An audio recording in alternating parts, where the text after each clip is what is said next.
Hi, I'm Christina Applegate. And I'm Jamie-Lynn Sigler. And this is Messy.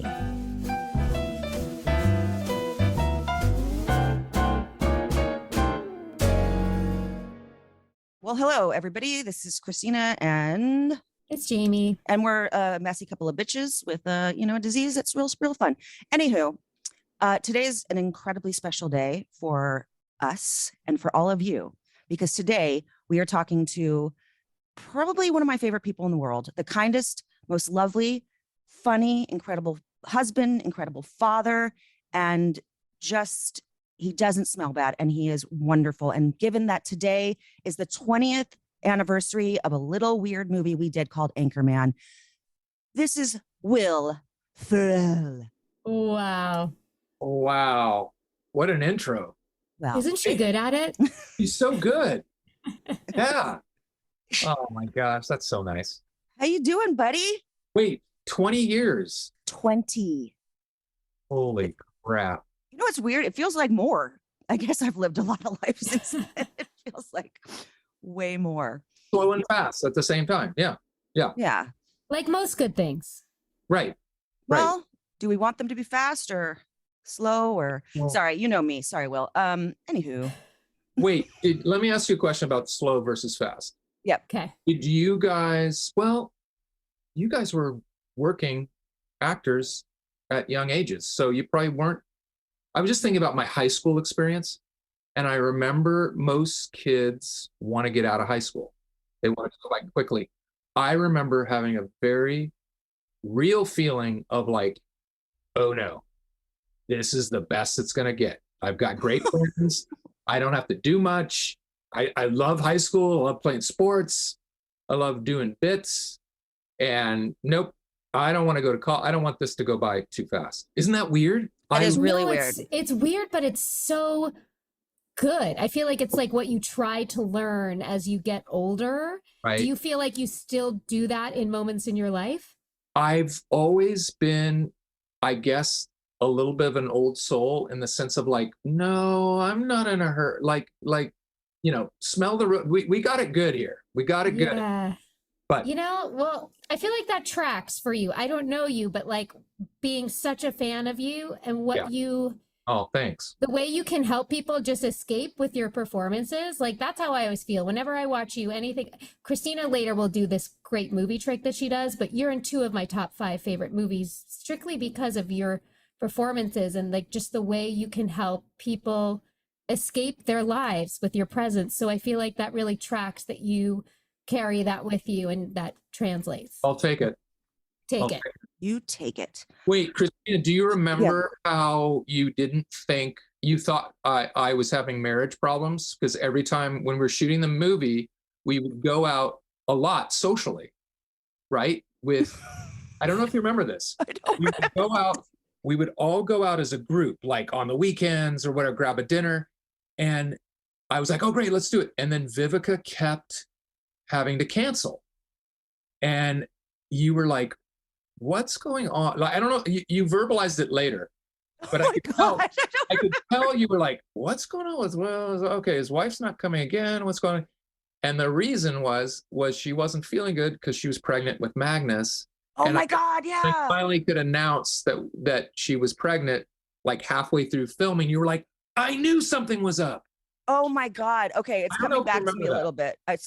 I remember like that you guys had something that you weren't sharing yet. And then not something, that a pregnancy, obviously. Right. Oh my God. Well, Anyway, for She people picks to up on understand. things. Yeah, I wasn't really picking up on much. I don't think. But to say this to the people of the world, this couple is like couple goals across the board. In fact, all the boys, you guys are couple goals. It's incredible.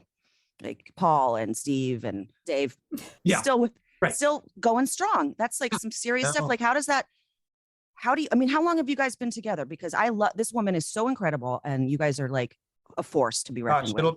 it'll be 24 years in August that we will have been married, but we've known each other since the summer of 91. Yeah, it was, it's one of those stories of, we met at first, we were both like, wait a minute, I really like this person, but it was kind of like, it was too much, too fast, too young. Like the intensity level was like, oh, whoa. So we were just friends. We kind of dated, but then we were just friends for 5 years and then kind of circled back to each other. Maybe that's the thing though, to be friends, because you guys seem like best friends when I see you guys. And yeah, same with like Paul and Julie. I just lucked out. I lucked out in South Coast Repertory Theater in Costa Mesa, California, where we did a summer professional conservatory program, and that's where we met. And you're from Irvine, as I know, which I always, and this is, please don't take offense to this, I always think of anything outside of Los Angeles as not actually being in California. It doesn't count? They vote differently? Anyway, no, I'm just saying. Well, it is funny because I'm sorry, I don't mean to offend anyone from that. Irvine is very, it's very, a lot of track homes, very safe, cookie cutter type community. And it was a great place to grow up, but I do love LA. No, I mean, and I'm not saying that LA is the best. It's just like, I don't go far. I don't like being in the car for more than 15 minutes. Yeah. So I don't consider anything out of like Sunset Boulevard and Ventura Boulevard. But to your point, where I live, when Viv and I would go visit my mother back in Irvine and my dad, she'd be like, I'm lost. All these streets look the same. They're all, and they're all themed. Like they're all themes. Like what? One area my mom used to live in were the names of small liberal arts colleges. So it was like Brunel and Antioch, and I'm trying to remember all the names. But then, or there'd be a whole. No, you need to remember all of them right now. Yeah, every single one. Miami of Ohio Lane. No. But it's a funny place. It's a lot of red tiled stucco roofs, a sea of them. I love it. Yeah. I wish I had grown. It's like sometimes I wish I had grown up with a place with sidewalks. Well, it had bike lanes. It had plenty of schools, and I kind of think that the safety and the lack of the benign boredom of living there allowed me the headspace to think of funny thoughts. There you go. That's what I was going to ask. Like, who was like 10-year-old Will? Because I don't know so much, I've never heard you talk about 10-year-old Will. Like, what did you dress like? What were you into? Like, who was little baby Will? Yeah. 10-year-old Will, fourth grade Will would have been like, really into sports, very conscientious student, but at an early age, still liked trying to make my friends laugh. I was like a conscientious class clown. I would I would goof around to a point. If the teacher said, please stop, I'm like, you got it. I wore my hair in a part, if you can believe that. The one thing that was an issue in my life was I went from having really straight towhead blonde hair to it naturally got curlier and curlier. So fourth grade, I would have had a part with like wavy part. I don't know. Oh my God. I love it. Silent. I love all those things. By sixth grade, by the time I left elementary school, that first day of junior high was very traumatic because I had to just go full fro. I couldn't comb it anymore. I love your fro. Yeah. For sure, man. So what were your goals? Like, did you know back then that you wanted to be doing this? Or even though you were class clown, but smart in sports, like, was there like a thing? Was there something like, this is what I want to do when I grow up? I mean, I'm always fascinated by that. It's kind of strange because I wasn't doing the school plays. I viewed that my dad's a musician, and I saw like the instability of that lifestyle, very much the ups and downs of being a piano bar entertainer. And he got to do some great things. Like we'd visit him, in Vegas playing for the Righteous Brothers. And, there were some big ticket items there too, but I saw how he could have a job for 6 months and then it would just go away and there'd be no rhyme or reason. So I remember thinking, oh, well, I'm never going to do that. I don't know what I'm going to do, but I'm going to have a job where I go to an office and I carry a briefcase. That was in my 10-year-old brain. Right. I'm going to, do something with structure and stability and security. Yeah. My daughter, she's now wants to be a musician or an actress. I mean, like all this stuff. And I'm like, yeah, good luck. I mean, I'm sorry, that's the terrible parenting thing to say, but I'm like, do we really want to? Yeah. We really want to go down this path, because it's quite disappointing for 99.9% of the people. Just FY. I know. Yeah. And that's what I was dead set against doing, but it was a little bit, my brain worked in a certain way. And, I knew I was going to go to college. I knew I was going to, and then that's where I kind of, and I loved comedy, and I loved watching The Tonight Show. For a lot of your listeners, depending on their age, there was a thing called The Tonight Show with Johnny Carson. It was we have the gamut, honey. We've got the gamut. Trust. You're good. You're good. That was the only place where you could see stand-up comedy. So I would stay up and watch if there was a comedian on. And then obviously we all watched Saturday Night Live, early Saturday Night Live. And I just remember I had like Steve Martin comedy albums. So it was like percolating the whole time. Right. But I still was like, that's just too hard. That's just too distant. How does anyone ever do that? Well, and I was just thinking when you said The Tonight Show with the comedians, like if they weren't invited over to the couch, that was a real bad sign. Remember? Yeah. It was a whole thing. Like if you went Would on, sometimes they not get invited after? yeah. And it meant that Oh, Johnny did not shit. like your stand-up. So if you didn't get invited over to sit with him, it was a whole thing. Like you just blew it. I remember viewing it more like, oh, they did so great, they're getting invited over. Not as much as that it was a negative not to. Well, I'm negative Nelly. Yeah. Yeah. Well, you're hard. Like, You're I'm hard. like, boo, you suck. You didn't get Yeah. invited over. Well, so then when you, I guess, committed to this, right? Because I understand you were part of the Groundlings and then obviously off to SNL. Were there moments where you were questioning what your decision was? Do you ever get nervous? Of course. And definitely have been plagued by insecurity and all the things that we have all faced as creative people, and that anyone faces in walk of life. But it's funny. I always tell this story. So when I didn't discover the Groundlings once again until after college, and started taking classes there, and had seen a show, ironically, my senior year in college, and thought, oh my gosh, that looks like so much fun. And they have a school where they train you to do it. Okay. That is a way that seems less scary than just trying to, go do open mic nights as a stand-up comic. And I started to allow myself to think, like, after even though I had this college degree in sports journalism, that was going to be the bridge to something that was more stable, yet a little bit entertainment. I was going to be like a sportscaster. That's what I thought I would do.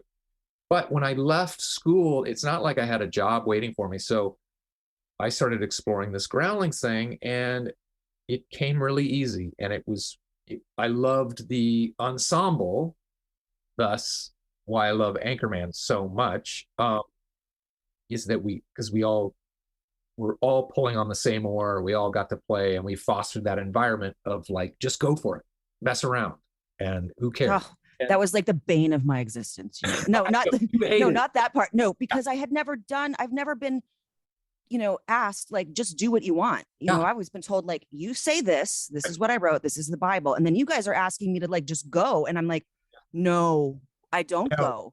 But because of it, I can go now. Yep. Let's go toe to toe. Let's do this. Let's have fun. Like my brain finally works that way, like that muscle.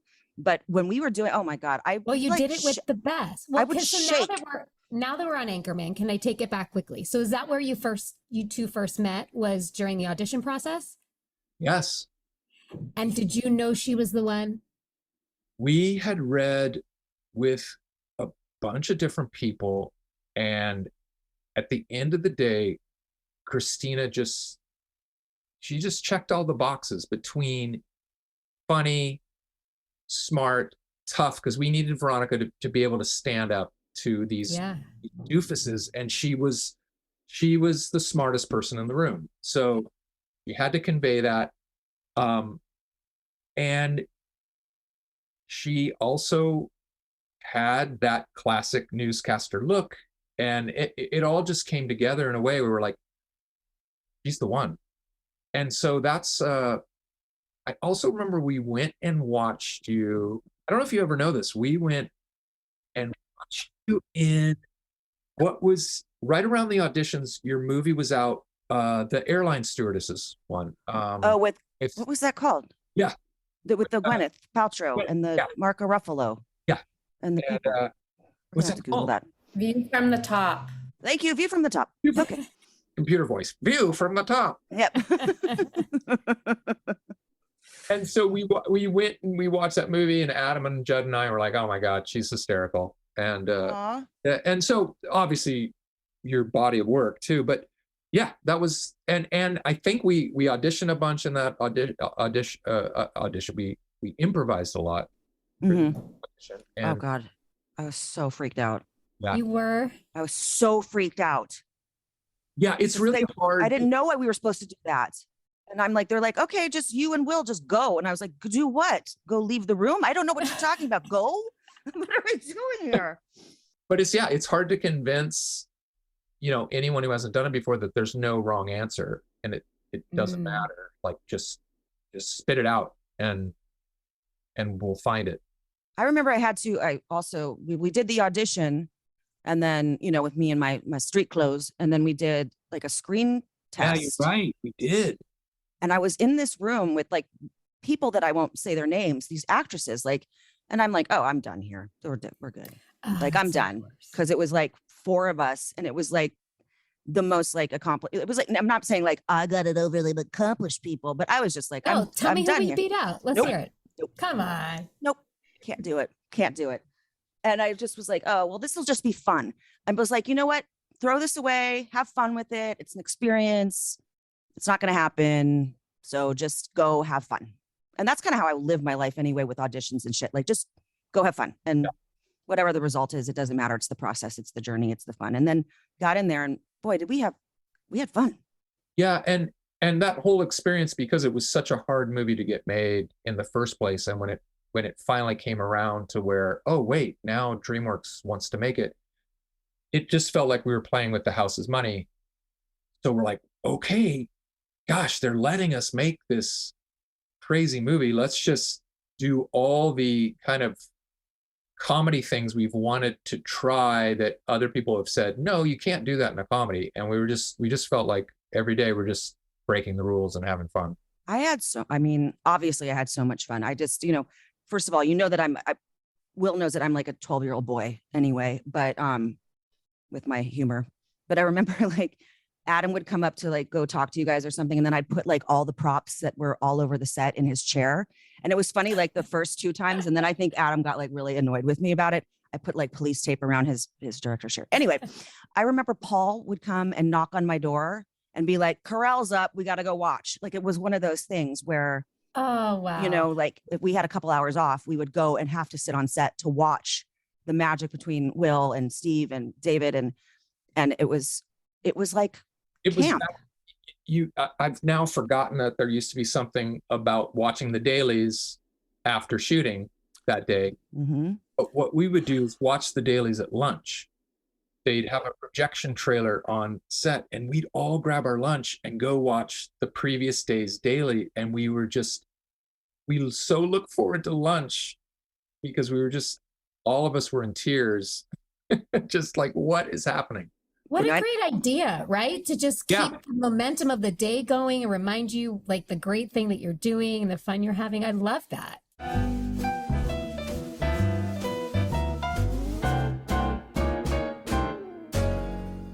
Messy is sponsored by BetterHelp. I love my therapist. I don't know. Well, I do know where I'd be without her, and I don't want to be there. Okay. It's greatly benefited me in times when I'm not doing great, and also times when I'm doing great. Okay. I think that the stigma about therapy is out the window. Or if you're thinking about starting therapy, why don't you give BetterHelp a try? Yeah. Cause you know what? If you think that therapy is like, because we have issues, you're just a dumb. There you go. I learned that in therapy.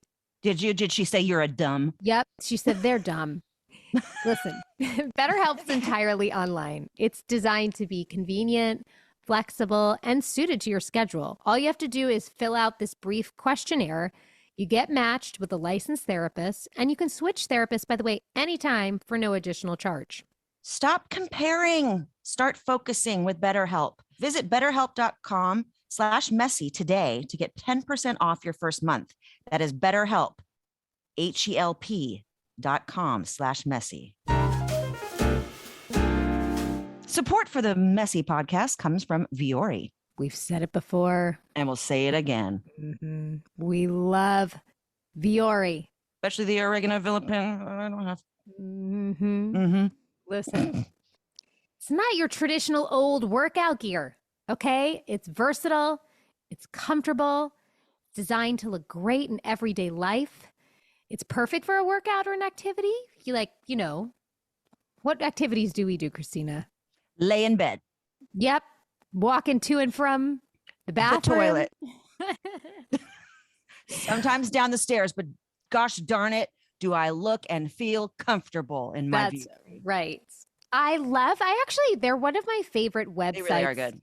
To peruse. Is that a word? Like to peruse their website? Peruse.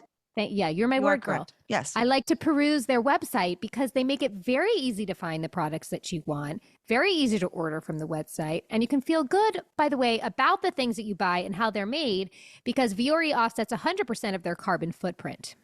Oh, and you know what? While you're perusing, then you can pursue the oregano Villepant in medium.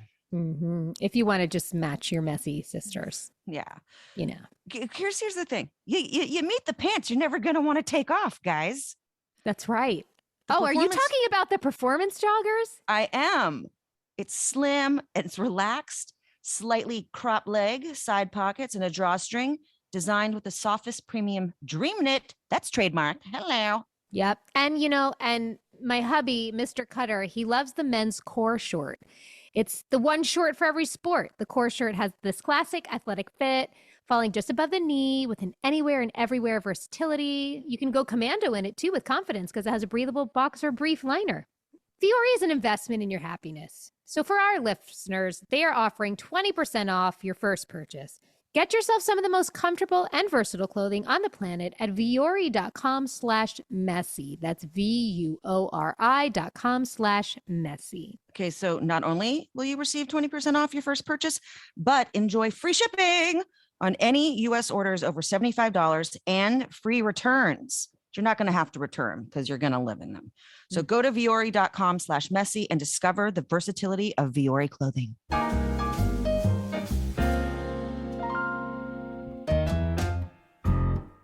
Were there ever any scenes that were so heavily improvised that they almost were nothing what was on the script, that like what we see in the movie? Well, a lot of that stuff, Christina and I going back and forth insulting each other. I think we were just, some of that was scripted, but so much of it was just like, just keep going. Just keep going. That was the other thing. Adam just wouldn't yell cut. So you just have to keep going. Mm-hmm. Yeah. And at first it feels like a burden, but then it unlocks a part of your brain. Right. Where now you're going into a whole nother area that you didn't even know. Yeah. When he wouldn't cut, my hands would get sweaty. I was like, no, I can't, please cut. Or sometimes he would just yell out lines. Remember, he would like yell out like the most bizarre shit. Like I think, and I'm not taking this away from you, I think pirate hooker was something Adam yelled out, but maybe it was something you guys had written down, or I don't know, something that you guys just like in the middle of the scene, he's like, call her a pirate hooker. Yeah. Just bizarre stuff. But yeah, I mean, you'd probably have to go through the movie scene by scene to really kind of pick out which ones were. I remember too, us when we're on our date and we're looking out, we're in the car and we're looking out over, and I'm describing that, Santiago discovered by the Germans, and it means a whale's vagina. I had tears. I'm laughing so hard because I'm just like, this is the most absurd. Like, how are we getting able to do this? I don't know. Yeah, I remember. I couldn't get through the scene because it was so freaking funny. Oh my God. I remember we were driving and you were driving really erratically, in the scene as the character, obviously. And I said something about, you're about to hit, this family is crossing the road. I mean, it's a little offensive now. I'm sorry, but whatever. It's in the movie. Yeah. And he goes, Comedy. the Hernandez family. But I think that never made the movie because we had a whole It didn't? thing. No, we had a whole thing where I'm driving and just talking to her, but my I'm eyes not on looking. the road. I'm not looking. Yeah. And then Christina has to be like, can you watch the road? And then Oh, maybe it made Wake Up Ron Burgundy, which a lot of people might not know about, is literally an entire movie from what we didn't use. a second movie called Wake Up Ron Burgundy. Yeah. Mm-hmm. So funny. How long was the shoot for Anchorman? Not long. 38, less than 40 days. Wow. Yeah. But all shot in LA and oh my gosh. And then Go. And then the Bears is This is what we need to talk about. this is a reshoot. They're very interested in the bear situation. So here's an interesting thing about Anchorman. So we put the movie together, we do our first test screening, and so you test screen your movie, and it's a score from 0 to 100. And we were like, that seemed to play pretty great. We get the score back, it's a 50, which not good. It's not good. And that can either go one way or the other. You know, it either there's a panic button that's hit, or luckily the studio was like, we'll figure it out. And they gave us budget for reshoot, and that, and Judd really helped to be like a steady hand in that regard. And so all of that, the whole pandas and the bears, that's all of a reshoot. That's a 5 days of a reshoot. Like an entirely new storyline. Entirely new ending was wow. shot because the original movie, Christina's character is abducted by a vigilante group and taken up Bank robbers, right? And stuff, or like, they were kind of like a comedic version of Patty Hearst. Yeah. Which is all in the Wake Up Ron Burgundy. That's the premise of Wake Up Ron Burgundy, is like these they're making a people, political statement, and she's taken up to the observatory, and we have to go. It's an action. We have to go rescue her, and that they just didn't like that storyline at all. The audience, we just lost the audience. And when it was the news team and all of us interacting, we would get them back, and so we had to basically reshoot the ending, and that was that Christina had. We were there covering the big unveiling of the baby panda at the San Diego Zoo, and that we were all there covering it, and Christina has fallen into the bear pit. And I think I got pushed. Which you did. Who pushed me? Wait, who's Vince's character pushes you. Did Vince push me or the other? Wait, no, was it Vince? No, Maybe it was Vince. I don't know. Tim Robbins, right? One of the Tim two Robbins, of them. right? Yeah, it was Tim Robbins pushed me, right? Yeah. Jamie knows better than we do. I know, I got you. Wait, but we just learned, Will, that there were real bears. And, Yes. And Christina was possibly charged by one? There was what is called in the bear business a bluff charge. Yes. Yes. For legal reasons, we're going to call it a bluff charge. Okay. I'm not buying it. We can't insult the bears. I'm not buying it. But yeah, it was from kind of far away too. Nope. Nope. Okay. Nope. Never mind. It was not far away, like 3 feet from the bear. Oh yeah. Anyway, Does a bear shit in the woods? Well, Christina Applegate does. I was going to say, did you shit your pants? Yes, probably. I was shaking. I've never shaken. I shooked. Yeah. Shook like that in my life. And I remember everyone was pretty freaked out. I mean, maybe they thought I'd sue, but it was, no, I didn't. Shauna Robertson bought me a flip phone as a consolation prize. And the flip phone was the very first phone that had video on it. So I don't know if you remember this. Before she gave it to me, she had all of you film a little something to me about the bear attack. Sorry, the false attack. The bluff charge. And I still have that phone. I don't know if I could charge it. I don't know, but it's each and every one of you and McKay. Is it a Motorola? It's, yeah. I just keep doing this thing. People can't see it. I'm flipping that phone. And I have it in I don't my remember that. drawer. Yeah. Oh yeah, you guys, all of you did, and it was a treasure. It's a treasure of mine. Can't watch it ever again, but it's a treasure of mine. But yeah, that was before really good CGI, maybe. Yeah, because they were real bears. Yeah.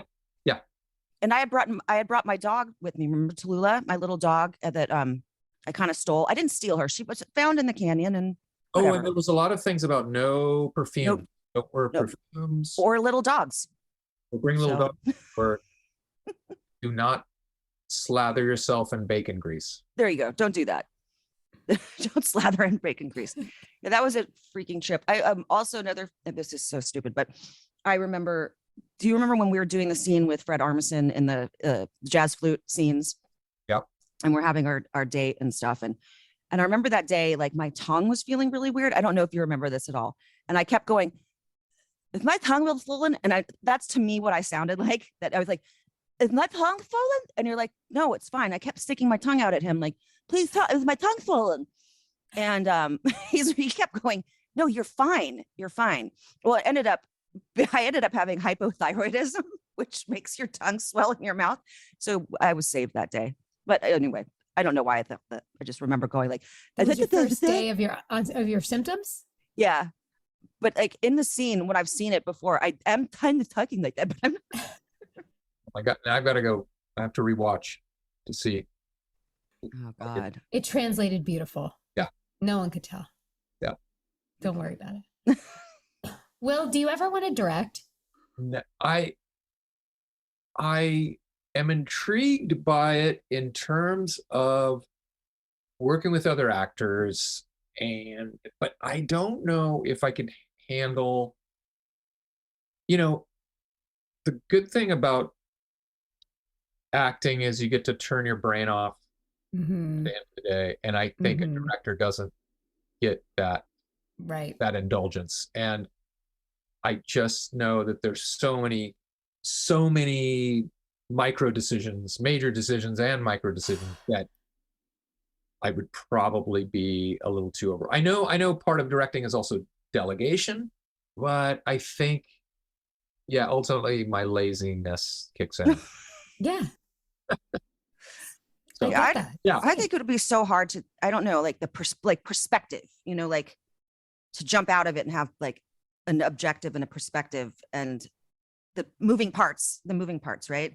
I wonder if you guys there's always a moment on a project where I see a gifted director handle a situation in which in my own head, I'm thinking, how would I solve this? And then I just watch someone artfully navigate something in a way where I think, oh boy, this is why I'm not a director, because I wouldn't have been able to figure that out. Yeah. And I know. I totally, I think I would be a great first AD because I'm really, really controlling. But that thing of like looking at them and go, oh, I wouldn't know to put the thing there and then the thing there and then all of also that. Too, right. I think my default would be like, I don't know how to explain it. Just do it this way. Yeah. You can't do that. Right? Oh my God. No, you can't. Yeah. I'm sure some have tried. And just actors, right? Just actors. Like I'm sorry, I keep saying this is your interview, but like I'm the worst because I always go, I know. And directors look at me like, why? Shut up.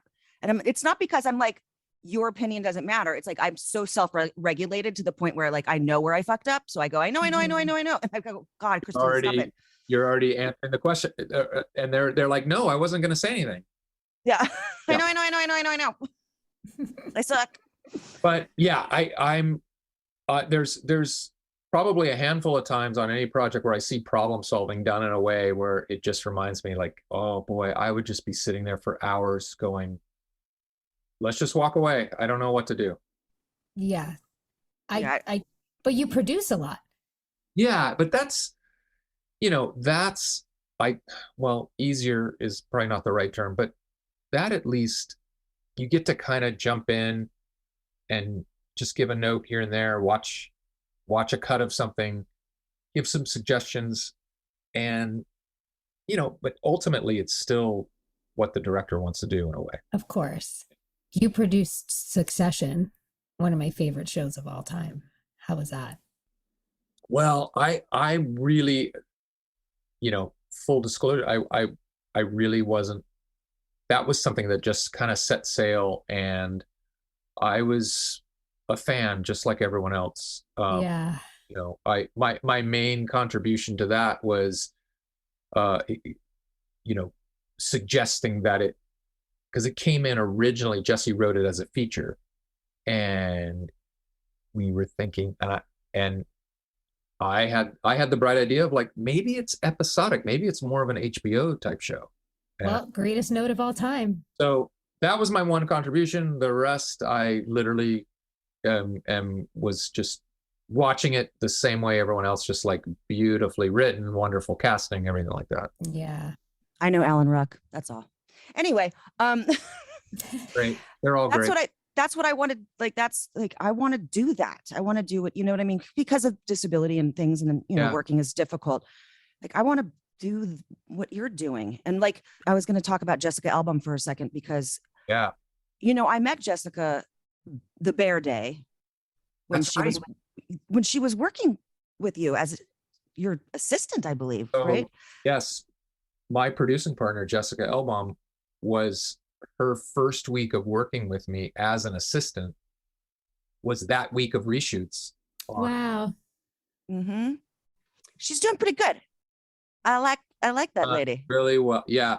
The whole time she was working for me, I was like, you're way too smart for this job, and do it for as long as you want.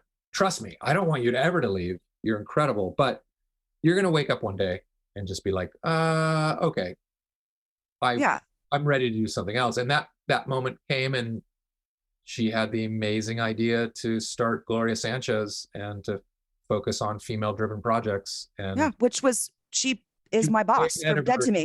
Yeah, exactly. She ended up being my boss. Wow. Yeah. I didn't know that. Mm-hmm. Yeah, she is a force.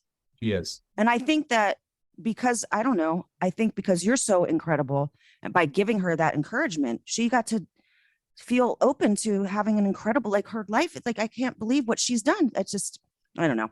It's just, you're just amazing. You have you got the Midas touch. No, I mean, well, you just, all I did was encourage a very smart, capable person to just trust their instincts, and she's done the rest. She's just has great taste, and she's wonderful in terms of, I think, working with, as you know, Chris, with actors, but also with directors, showrunners, this, that, and that. She has a really nice balance between the creative side and dealing with studio, and it's all been on the job training. I mean, her first project was Bachelorette with Leslie Headland, and so she kind of learned movie making and producing on that movie.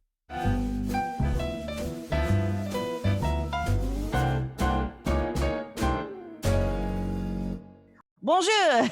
Support for Messy comes from Babbel. The best way to learn a language? Immersion.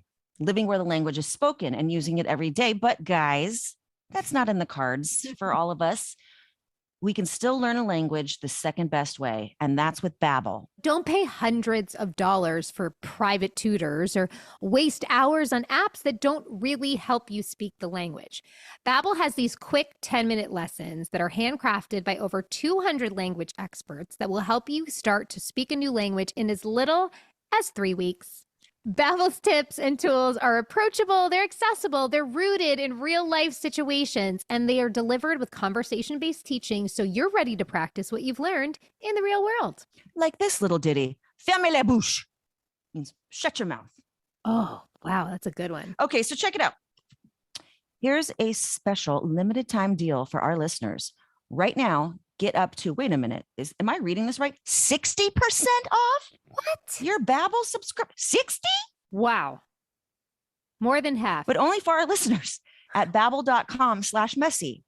Get up to, again, 60% off at babbel.com/messy, spelled BABBEL.com/messy. Rules and restrictions may apply. Messy is supported by Fatty 15. It's pretty simple. Essential nutrients keep our cells healthy, which keeps us healthy. So if you want to get sciencey about it, studies show that C15 works by strengthening our cells, improving our mitochondrial function, and protecting us against damaging free radicals. The result, better long-term metabolic, liver, and heart health, guys. That's right. It ends up that many of us are actually deficient in C15, which results in weaker cells, which means less energy, and quit working earlier than they should. So all of that makes us age faster, sleep poorly, feel sluggish. Is this sounding familiar? Sounds like my day, Jamie. Well, let's get Aging you some faster, Fatty sleeping 15, poorly, girl. and feeling sluggish.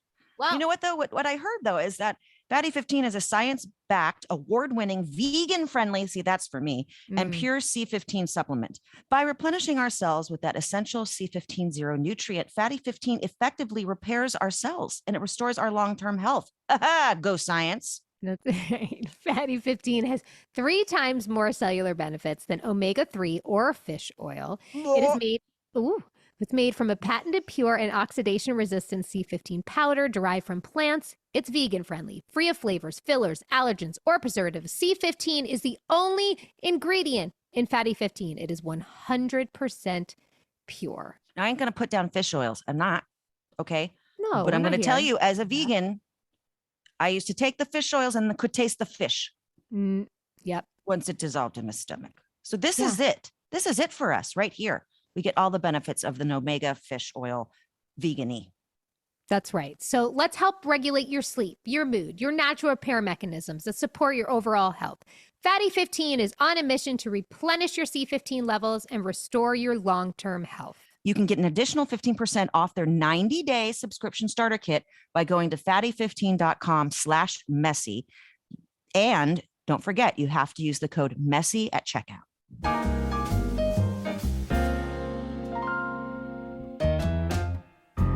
But I just have to give you all these credits. And the reason is because for the last 20 years, I've always spoken about the, it starts from the top, the kindness and the support. And you are our top. And you and the boys are like none other than any men or people I've ever worked with in my life. Like being supportive and kind and encouraging and lovely family men. And you don't see that a lot. I've been on other things with other men who are trying to improv or whatever. And it's always like waiting for them to win. And what you guys did that was so incredible was like, you wanted the other one to win. You wanted everybody to win. And that starts from you. And like, where does that, I don't know. Why are you so nice, Will? I'm not saying that. I'm just, it's so incredible because you are an enigma. It does not happen very often. You really are. Trust.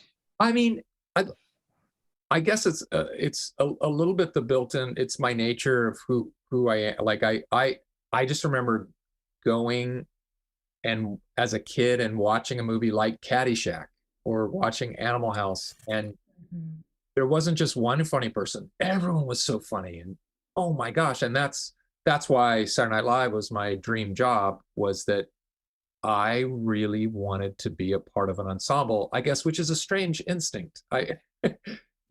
Everyone wants to be the star and get all the credit.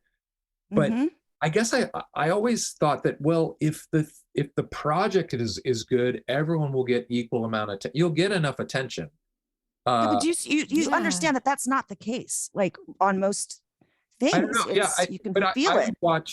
I would watch Saturday Night Live, and I loved kind of the more utilitarian people like Dan Aykroyd and Phil Hartman, who for some reason Jane Curtin too, like they could be the funniest thing in a sketch, but they could also be the straight person and be just as effective. And that's one of the first things I did when I got on the show was I noticed some of the cast would say, wait, this is all I'm doing in the sketch? Get someone else. No. Oh yeah. Tell them about cowbell. Come on. Like really, that's all you're doing? You played, no, I'm saying like, no, but I played a cowbell and it's like freaking genius. The scene. It's like, right. But I was going to say, in terms of setting a fundamental baseline, I went to all the writers and I said, if you need someone to have one line or to deliver a pizza in a sketch, please cast me. There's no hierarchy as far as I'm concerned, because I feel like I can get a laugh off of the one line. And and so I don't, the cliche is there are no small parts, and there really wasn't in a show like that. So I kind of just made it clear, like, I don't care. I'll be a voiceover in a sketch, and I'll, so I don't know. I've just always had that approach that there's enough to go around, and it's as much fun as setting up someone as being.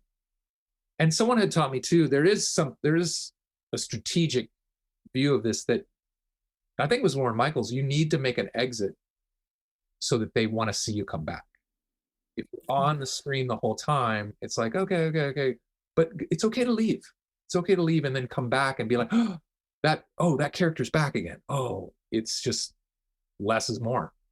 Except for Kenan Thompson, who I freaking love, that he is is so grateful to be there. Like, I remember hosting, and he was like, I was like complaining one night. It was like 3 a.m. We're filming one of the, the pre-tape things. And I was like, oh my God, I'm so tired. And Kenan just goes, I have the best job in the world. And that was it. It was like, I was like, oh my God, I'm such an ungrateful asshole. Like, he's just like loves being there. But I'm with Kenan. If someone had said, okay, you're only gonna get to do one thing, and that's all you get to do, and I go, okay, SNL, then I'll do it for 20 years, 30 years. We were trying to pitch Lauren when we were at the show that, like, he should add an octogenarian to the cast. There should be a like 75-year-old man on the cast, and we should have a dog in the cast. A dog and an old man. Like, this person, and then, Maury Silverman. The token old man in every scene. And he could start featuring. They would become a star of the cast. Like, oh my God. Of course, we were shot down with that idea. But anyway, you brought up cowbell, and that's an example of how much creative freedom that Lauren gives you. Like, the fact that I could write this sketch that was based off a memory I had of listening to Blue Oyster Cult and hearing that song, Don't Fear the Reaper, and hearing the cowbell faintly in the background. And I really liked that song, and I would drive along, I hear that song, I'd be like, that cowbell, it's so funny. I'm like, and then I remember thinking, what is that guy's life like? I love the sketch even more now, knowing this. I was like, what? Yes. What is he? Was that the only time he got to play? But was he featured on other songs? But they kicked him out. Is it Favored Nations? What he gets paid? Exactly. Is it Favored Nations? And so I thought, I should write that up. And, oh my God, I didn't even know you. Honestly, well, they don't give really per sketch credit, on the show, but I didn't know you wrote. Oh my God. Not only that, but I tried it earlier in the season and it didn't get picked. And I just held on to it. And then I brought it back for Christopher Walken. I rewrote it for him. And thank God I did, because he like made it, Oh God. It's so, when we get done today, I'm going to go just Google and watch again. Well, all of them. I ran into him I saw him on Broadway, and I went backstage to say hello. And he said, you've ruined my life. I go, what? Oh no. He goes, at curtain call, everyone brings cowbells during my bow. But he said it all with a smile. But he was like, so just so you know, you've ruined my life. And oh my God. Sorry, buddy, but you've created it's because of you. You created one of the most iconic sketches of all time. And he was like, oh, good to see you. But there you go. Exactly. I love that people did that. That's what it does to people, though, right? Like, I love that people reacted that way. I've watched Saturday Night Live since, I was little, which I probably shouldn't have been watching, but I was raised by Nancy. It's going to be in the book. But Wait for the book. Oh yeah. No, I'm writing it right now. Okay. But I just think, like, I don't think there are many. I could name like 5 sketches that have like make me crack up over and over and over again. And I'd say out of those, you're in most of them, obviously. And like cowbell and the cheerleaders. I mean, I can't like, who came up with the cheerleaders? What the heck? That was just Sherry and I, like, Okay. yeah, Sherry and I just messing around during rehearsal, and we were thinking, gosh, let's think of something. And I said, Sherry, have you ever seen these collegiate national cheerleading championships on ESPN? They're hilarious because these athletes are incredible, but they keep a straight face the whole time, and someone could like break their leg and they're still like smiling and clapping. Oh my God. And she had been a cheerleader, and then she just immediately started doing one of her cheers. I'm like, oh my God, what if we're these cheerleaders? We just started riffing on it, and we're like, oh, what if we're cheerleaders who at first blush you think they're part of the team, and they're coming up with these weird cheers, and it's revealed that they dress themselves in the cheer, that they've never made the team because they're outcasts and everyone hates them.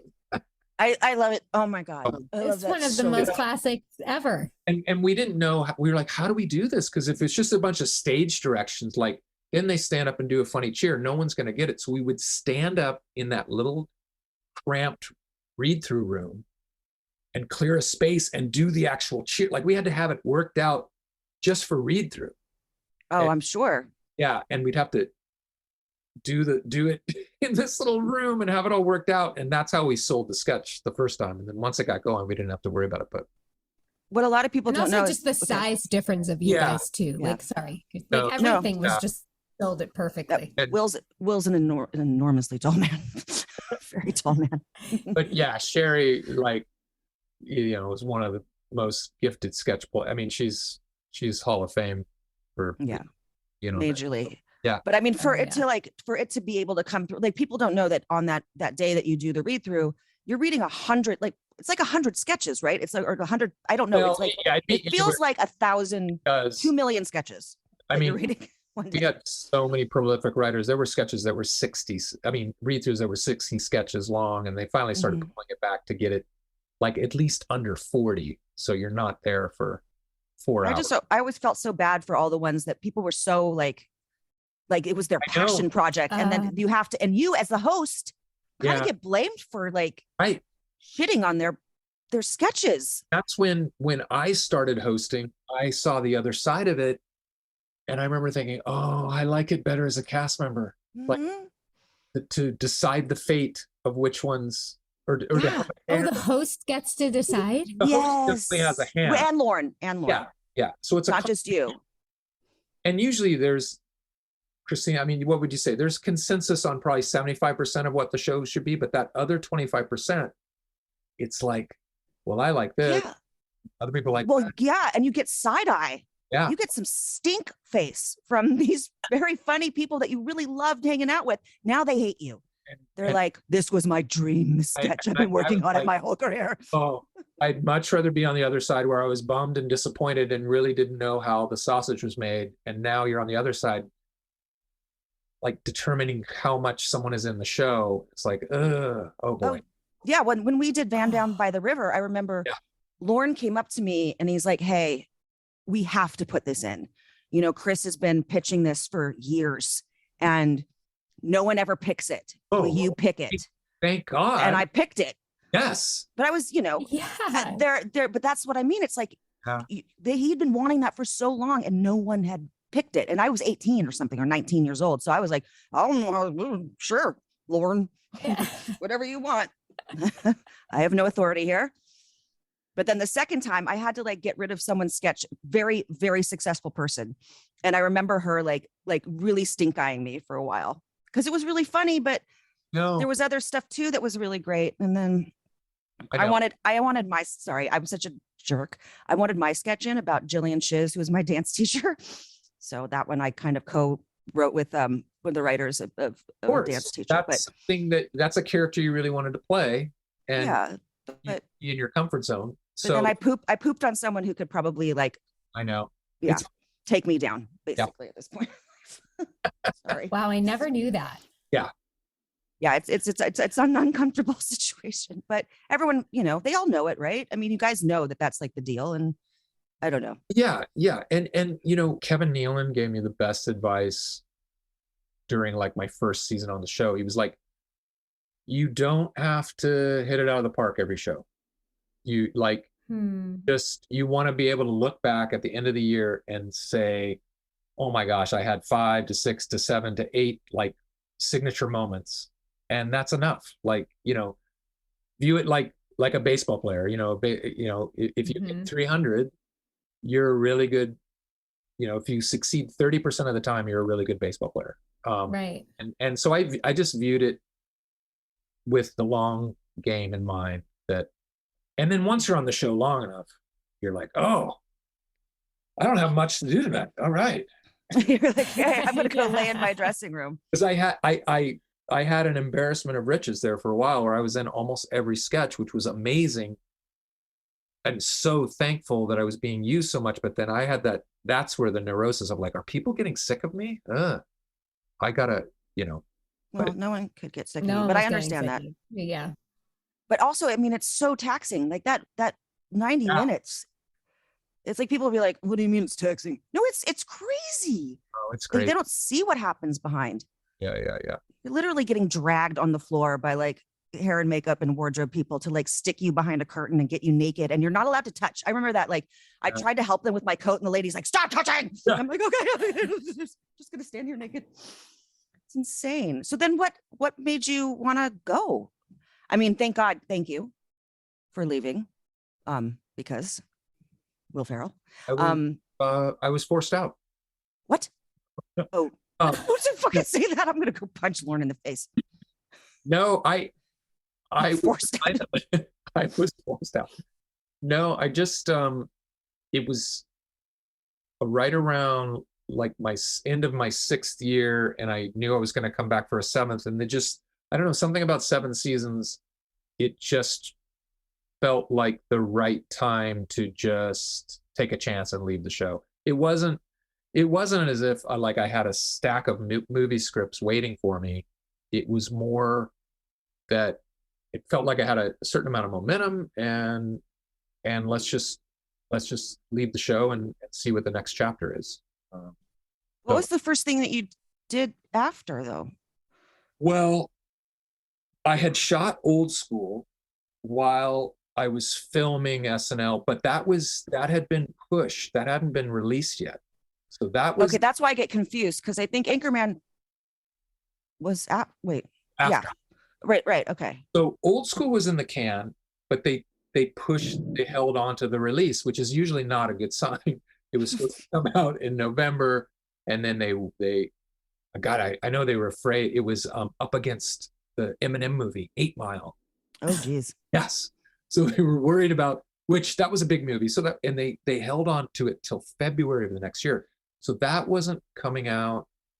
So I didn't really know. And McKay and I don't think we had started writing Anchorman yet. And the only other thing that I had, one of my managers had given me this script about a human raised by elves at the North Pole. And okay. it was conceptually like, oh, that's a great concept. But the script was like, God, really needed some work. And so I left the show with a concept, but not necessarily a great script. And Old School hadn't come out yet. And it was a little bit like, well, let's just try to make that better. Because I think if we can get it to a certain place, that's like a really, like, we see what the one sheet is, me in this big, like we already see what the move, but boy, we're going to have to figure out how this works. So that was the only thing. It's so crazy. No, because that movie is on in my house every holiday, and even days that aren't the holiday. I know. I mean, you're in this is a classic holiday movie now, forever. Forever. It's Christmas Story and the one with the old guy. That's how I would talk. Yep. Black and white old guy. And then Elf. No, and it was, oh yeah. It was very strange to come off of Saturday Night Live where I was granted, there were sketches like the cheerleaders, but I was known for doing kind of edgy, not necessarily R-rated stuff, but pushing the envelope. And I just remember the first 2 weeks of shooting we did all the New York exteriors up front. So we kind of did the movie first, and then we shot the rest of it in Vancouver. So I'm in my little trailer in the middle of, it's December, it's cold. I'm literally in my elf outfit, just staring at the mirror. And I always remember there was like a space heater in the corner. And I just was kind of like my chin in my hand, looking at myself in the mirror in the elf costume going, oh boy, buddy. Literally, buddy, this better work. Your last movie. And be like, what happened to that guy? He was such a good cheerleader with the cowbell. Yeah, what the heck happened? This movie about elves from the North Pole. Oh boy. Okay. Oh, they're ready? Okay, here we go. And so I literally had no idea. I just was like, I hope this is either gonna really work or it's just gonna be like disastrous. I don't think it would have worked with anyone else though. I mean, no way. No way. No way. And don't you find it sometimes better to not have expectations? Oh, 100%. Yeah. And I knew it definitely wasn't going to work without committing fully to this fish out of water. In fact, James Caan, may he rest in peace, and we had such a good time working on that movie. And he would tease me, because Christina, you know that I like to do bits, but at the same time, I'm not like on all the time. No, you're like have conversations. You're not like yada yada yada. James Caan, we'd be in between setups. He's like, I don't get you. You're not funny. You're not funny. And I'm like, I know. I'm not Robin Williams. I'm not like. He's like, people ask me like, is he funny? And I'm like, no, he's not funny. It was all with love, but at the same time, and then. We were walking out of the theater at the premiere, and we walk out together, and he was like, I take it as like the best compliment because it's coming from James Caan. He was like, I gotta tell you, I thought everything you were doing while we were filming was way too over the top. Now that I see it in the movie, it's brilliant.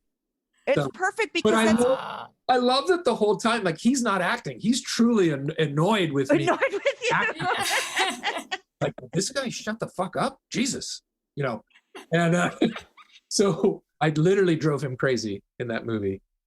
Just acting like that kid. And but that was so funny. He's walking out, he's shaking his head, going like, great job. I thought you were way too over the top. So I love that so much. But no, it's brilliant. It's brilliant. And I was like, oh, thanks, man.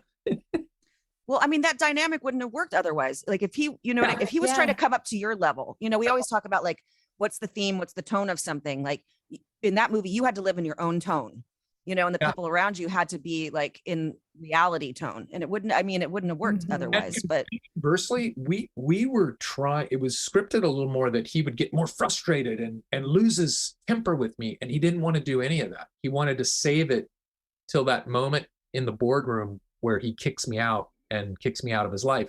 It's like, no, it's got to be this slow build. And he was totally right. I mean, he had plotted where his performance was going to go. And anyway, it was all serendipity. It's such a good movie. I love it so much. It's a perfect movie. It really is. I mean, sorry, we're just going to gush. And I'm going to have to watch it today. Go. Sorry. Yes, it will make you happy. Well, I was going to say, Will, before we let you go, I would love for you to tell us about Will and Harper.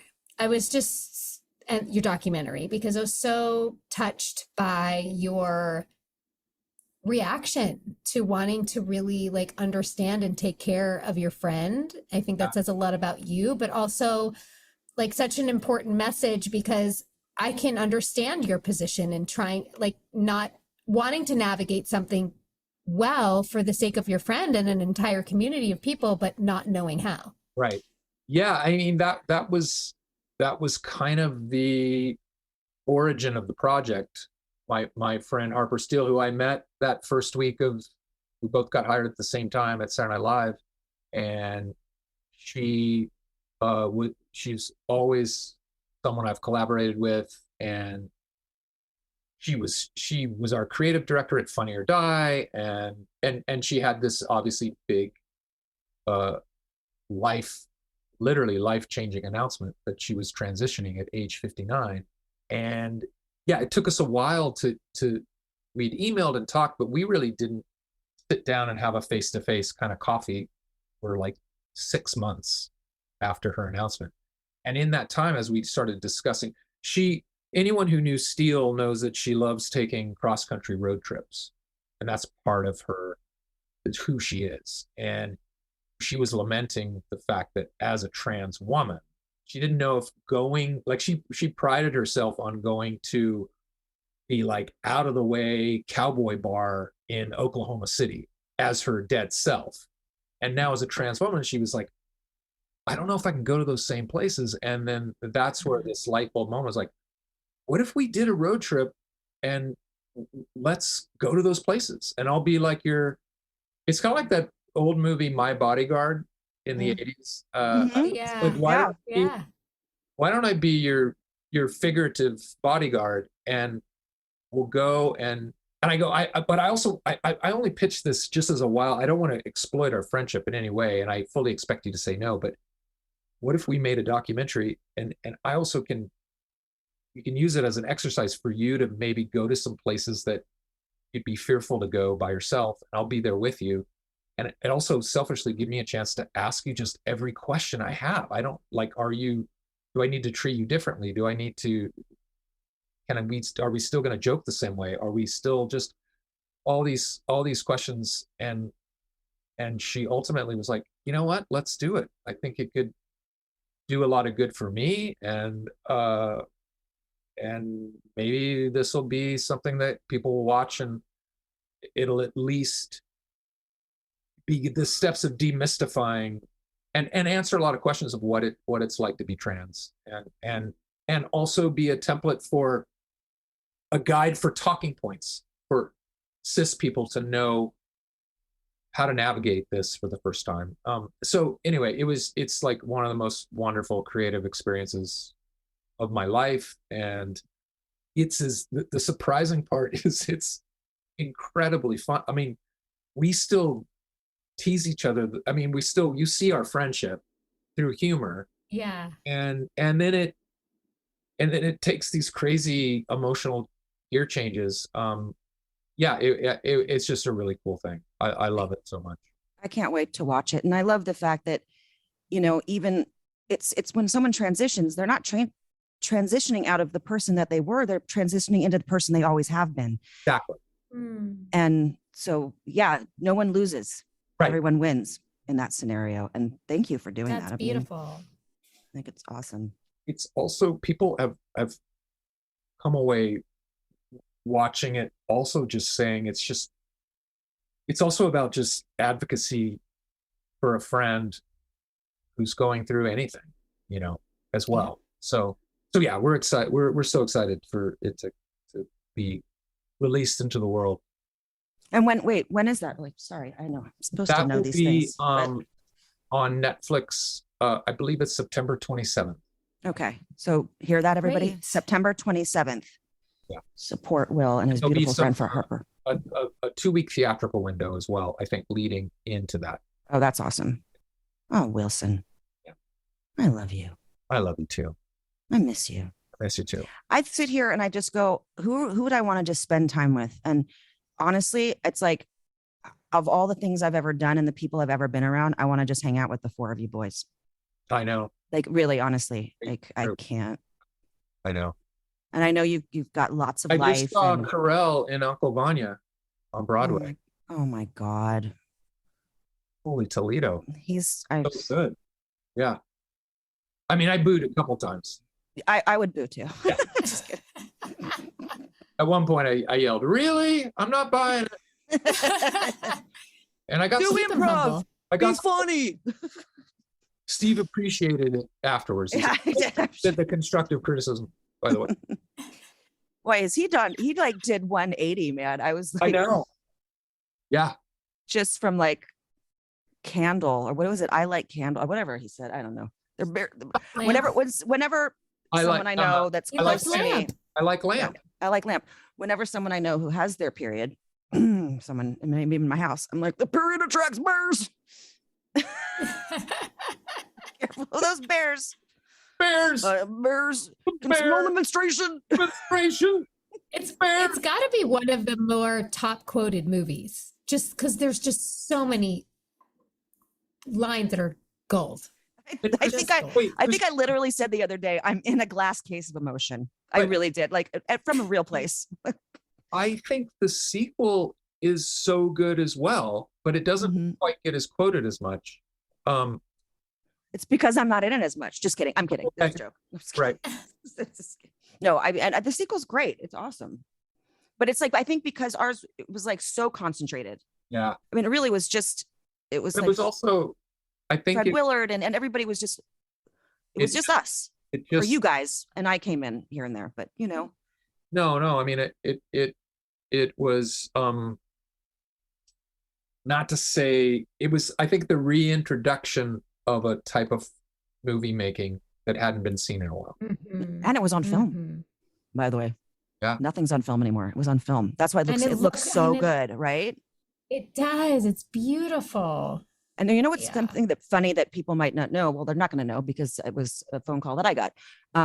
After the weekend that it opened, my friend who worked at DreamWorks was like crying on the phone. Was like, it didn't do well, right? It the expectations of it. It's not like it was a flop. It just the expectations I think they thought it was going to be like, and it was like this weird momentum, you know, it was like that Rolling Stone, you know, gathering moss as it came down. It was like, before you knew it, you know, it was like, bam, it was, you know, but it took a couple years on it, like DVD and cable. And it really became a thing. Yeah. It's a good thing. You did a good thing. And thanks for having me to be a part of it, because it's one of 2 jobs I've had in all my life that are my favorites. That and Dead to Me. That's it. I keep doing the character because it's so much fun. But next week I have to promote. I'm going on Fallon next week as Ron Burgundy, promoting another movie that Ron Burgundy's not. Oh my God. Well, wait, when is this coming out? The day of our 20th anniversary, July 9th. July 9th. Okay. Right? Yeah. I mean, today's still July 9th. Yeah, right. It's still today's the day. Today. I've ruined the illusion. Yeah, today. Yeah, today. Oh, it's a hot one, huh? Oh, it's a hot one today. In Alabama, Jamie. Jeez. Oh, I can't even go outside. Thank God. Thanks for keeping me in, guys. I had such a good Independence Day. Oh yeah, the 4th was great. Willie, we love you. Do you want to play this really quick game or no? Do you have to go? I've got do you want to do the quick game?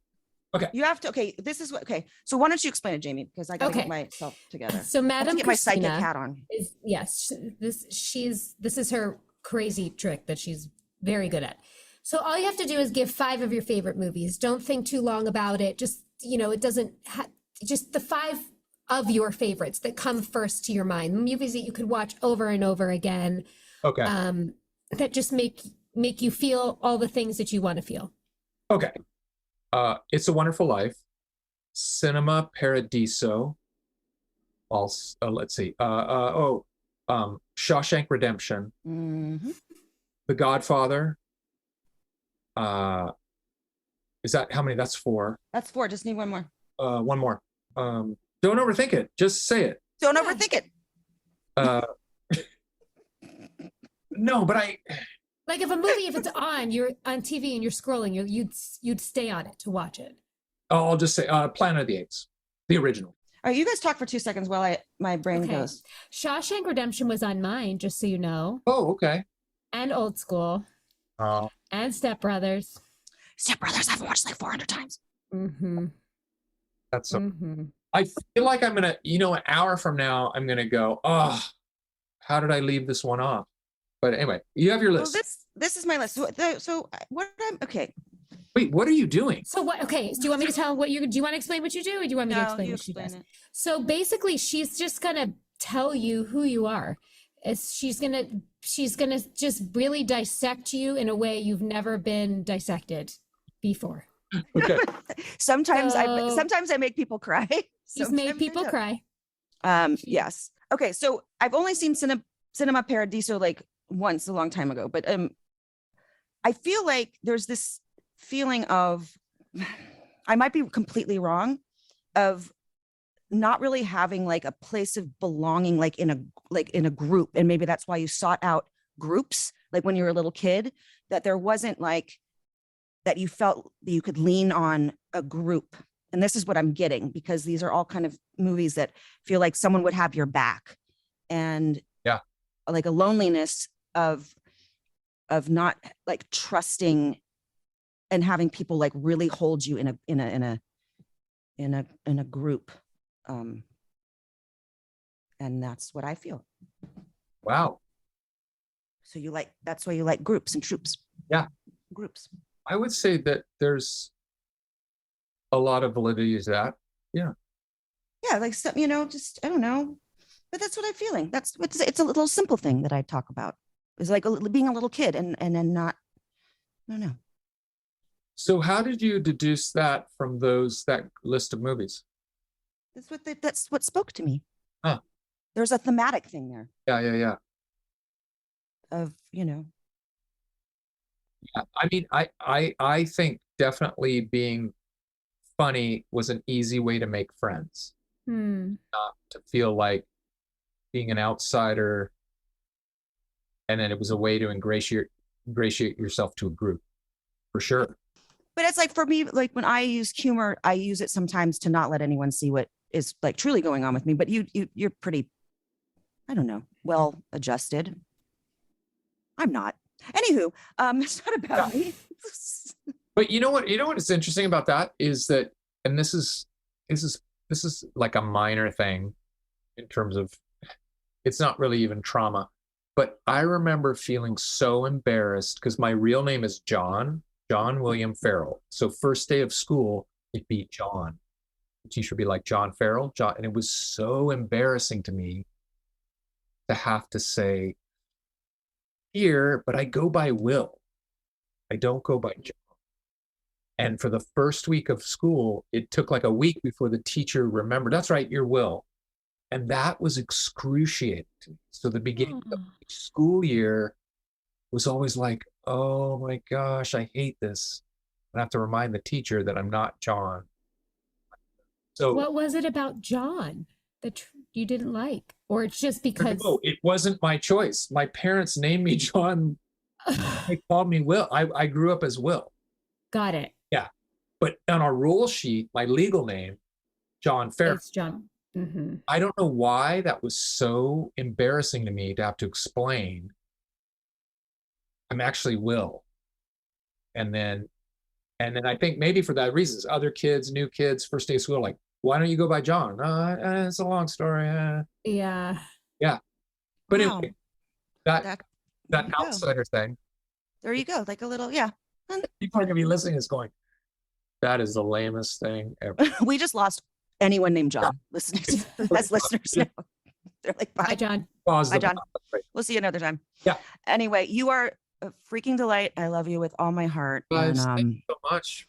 This is so, Thank you so much. And congratulations, you guys, on 20 years of just a classic that people love and you've made laugh and have made it so happy. Congrats. your periods attract bears. Yeah, great facts. You've given us great facts as well. Have a great day, my sweetheart. all right. All right. Bye, Will. Bye, you guys. You hear it all the time, how he's just lovely and kind, and just have somebody be that way and also that immensely talented. And it was interesting to hear him say like that and to you too, that like he's not necessarily funny or like that guy off camera. Mm-mm. Like it's not about that for him. Like he said, it's about the collaborative experience and the fun and the play. And it's just, I think that's what makes him as good as he is, because he's not trying. He's No. just having fun. Yeah, that's how he is on set. The only times I would laugh when we weren't filming is if he and McKay were sitting by the monitors and they would riff off of each other to make each other laugh. Like it was their private conversation. And I would just sit there like with my ear, like listening, because they were so funny together, just being like fake angry at each other. I don't know, whatever they would be doing. It was like that's their language. Like their love language was just being funny to each other. But when it was time to work, there was really a seriousness around that and a collaboration and a kindness and a support. Like we weren't just giggling all the time. That wasn't like how it was. Of course, on camera, yes, but off, it was like very collaborative and very, matter of fact. Like that's what you see is what you get. There is no other Will there. That's the Will that I know, that I've gotten the pleasure of working with twice and knowing all these years. So we're all better for it. And nobody could have done that part but you, because of all the things that he said you possessed. You know what I mean? Like how smart you are, how quick you are, how talented you are. Like it's not there's very few women, I believe, that could have handled, even though those four men, like you said, are just the loveliest and the kindest and the most fun. It still takes a lot to handle hanging in that crew. So I think one of the things he said, which is so funny, which now has become kind of something I've heard like a lot from people that have hired me, is that I'm scary.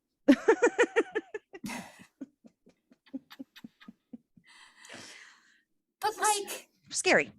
You're not, but in a good way. But I'm You're glad. Strong. You're strong. Right. Well, I'm glad you've been through shit. Don't fuck with me. Come on now. Yeah. But you know what? The people that are strong and scary, it's because, like I said, because they've been through shit, which also means you have a deep sensitivity to you. And the way that you care about people is like no other I've ever been, friend I've ever had. So I love you. I love you. Thank you. Shall I pull a card? Pull it. We are here to add what we can to life, not to get what we can from life. Oh, that one fits today too. Oh my God. Wait, check it out. This morning, when my kid was off to school, she was doing finals because it's July 9th. So this was months ago that it happened today. Yeah. Summer school. And I said, let your light shine today, because you'll attract more love to you so that they can see you. I said, let your light shine today so that people see you. And it was like, and I was half asleep, and it was like, that was what I was dreaming that. And then she goes, Mom, stop talking so weird. I've got to go. And it was just weird. But I was like laying here, like, let your light shine today to attract more good to you. And they can see your light in the dark. And I was like really being weird, but it's like, that's kind of what the card's saying. Like, it's exactly where he just give what you're here to give to life. Don't worry about anything. Yep. I love it. Yep. And I love you. I love you. And so it is. This show is executive produced by Christina Applegate, Jamie-Lynn Sigler, and Allison Bresnick. Our audio engineer is Josh Windisch. And if you want to show us some love, don't forget to leave the show a rating or review.